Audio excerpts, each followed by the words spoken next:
प्रश्न ना लिहून ठेवले ना मोबाईलमध्ये सेव्ह केले, पुरावाच मिळेना. मनीषा मांढरेने वापरली ट्रिक, तपास यंत्रणा चक्रावली.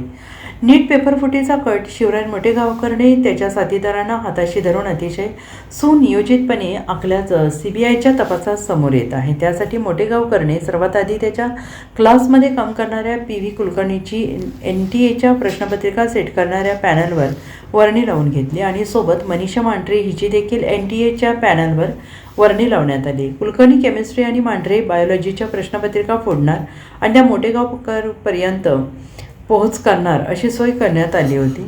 मोटेगावकरने त्याच्या आर्थिक ताकदीच्या बळावर हे घडवून आणलं आणि म्हणूनच सीबीआयने मोटेगावकर हा पेपर लीक करणाऱ्या गँगचा सक्रिय सदस्य असल्याचं म्हटलं होतं.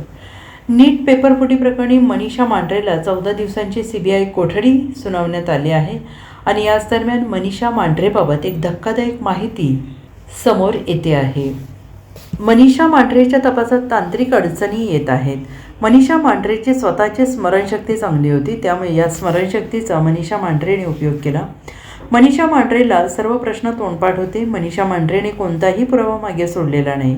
मनीषा मांढरेच्या या ट्रिकने सीबीआय चक्रावली आहे. दरम्यान नीट पेपरफुटीतील अन्य आरोपी मनीषा वाघमारेने चौकशीत मनीषा मांढरेचं नाव घेतलं आहे. त्यानंतर सीबीआयने मनीषा मांढरेला अटक केली. मनीषा मांढरे विरोधात अन्य कोणताही ठोस पुरावा मिळाला नाही. Bureau report, SBN Marathi, Mumbai.